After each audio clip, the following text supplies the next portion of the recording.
A 1-1 draw here for Kingstonian at Bognor.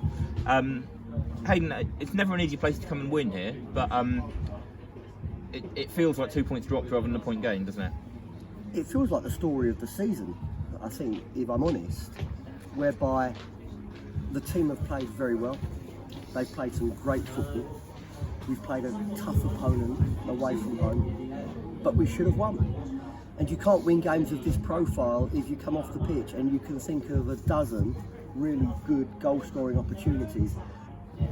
And I bet we could think of a dozen good goal-scoring opportunities. So the positives hugely outweigh the negatives, but of course the one negative is the result. Yeah. Because as you rightly say, in not too dissimilar fashion to Wednesday, it's 2 points dropped. We spoke after the Carshalton game last week and praised all the hard work Eddie was doing, and kind of acknowledged that while he might not be a goal scorer in the same way that Louis is, what he's doing for the team is absolutely brilliant. And we saw that again today. So much running, but does this afternoon show that we lack a kind of like natural goal scorer in the team? Yeah, whilst I understand the question and I understand why you're asking the question, I back Eddie completely. I think that he will score the goals that we need. I think that he will find the solutions that we require. And I think at the moment he's going through a little bit of a difficult time in front of goal. And sometimes that makes it worse when it's not as though he's established within the football club. Yeah. He's in a new club and he's wanting to impress. His overall contribution to the team performance is immense.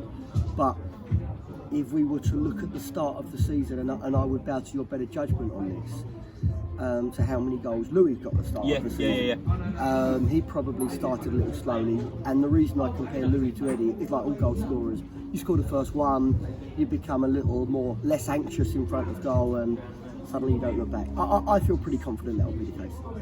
I mean, because that's the thing, is actually so many of the good chances, particularly towards the end of the game, weren't Eddie missing them. It was either once Callum had come on, or he was involved in creating them. You mentioned the frustration about missing chances midweek.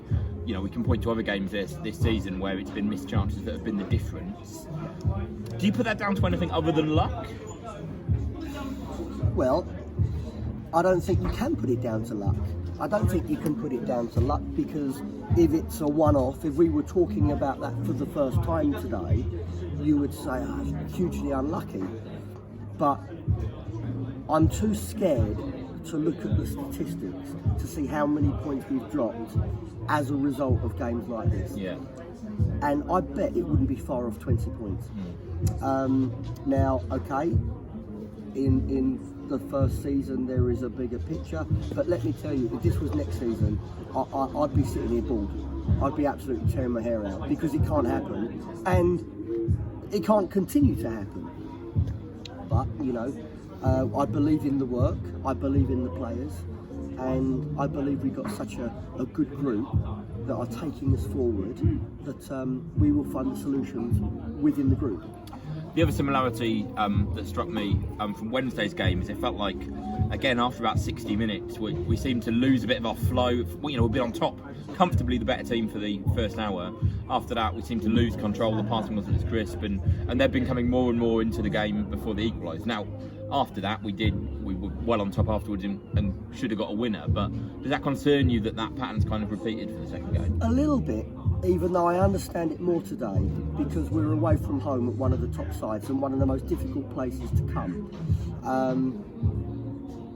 So I think that when you're away from home, you have to accept that the opponent is going to have a spell. Yeah. Where we're going to be under periods of pressure, and the responsibility is to be solid, be organised, and sustain the pressure. I didn't think that we did that particularly well for 20 minutes. I think for 20 minutes we lost our organisation, and where tactically we had them in the first half, exactly where we wanted them, and the pressure was really stifling for Bognor. Yeah, the second half we dropped off a little bit, the gaps were a little bigger, and to be honest, I wasn't altogether surprised when they scored. You mentioned losing a bit of that organisation. Does having, and I think everyone could understand why you've done it, why it's, you know, if Lamont's tiring, Fabio is the most natural placement in the squad to go and play there, but by bringing someone out of your back four, you're changing two ends of the pitch with one change as well. I guess that's just not ideal to have to do, but the only option you really have. And I accept that, and that's the question that I ask myself.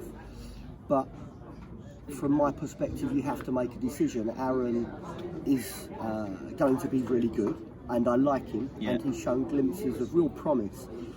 But he's not in the right physical condition at the moment. Now, when you're playing in midfield against Bognor and you've got such an excellent player like Tuck, when he starts influencing the game, you have to change that because he can start dominating proceedings. And this is really a consequence of Reece being injured and Dan Bennett being injured, because it's certainly not ideal to change the back players. There's no question of that. But the natural solutions probably weren't available today. But I think you would also say, in fairness, that whilst I understand what you're saying, I don't think too many issues come from the left-hand side, and Ben come in and looked pretty solid. Didn't the goal come from the left?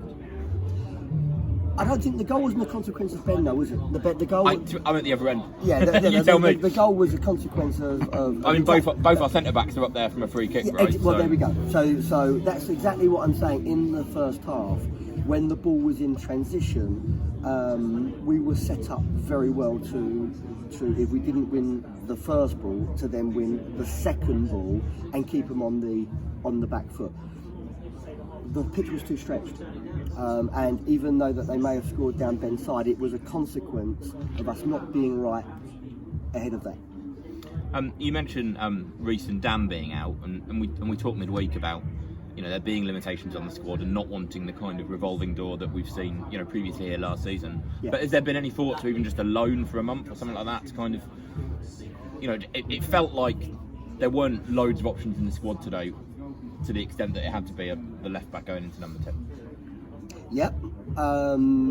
Also, the answer is all things are being considered, but you have to bring players of the right profile into the football club, and you've seen that in Aaron. You've seen in Aaron is a young man that fits the bill, so to speak, in the way that he wants to play football, but you're seeing him acclimatised to the way that he wants to play. So the question is, do you bring those players in and give them a real month to understand the methodology of the group, or do you accept that on Wednesday Dan Bennett will be fit and in 10 days Reece Hall will be fit? And so the problems, if the problems were longer term, I would be more proactive, but I'm a little more relaxed because the problems, I would think, within a week to 10 days will all be resolved. Well, that answers the question I was going to ask about the fitness of both of you, so you've done my job for me. Good game this afternoon. Certainly enjoyable for me. Probably the few neutrals that were here. Unlucky K's, and we'll see you Wednesday. Thank you very much. Cheers, mate. Thank you.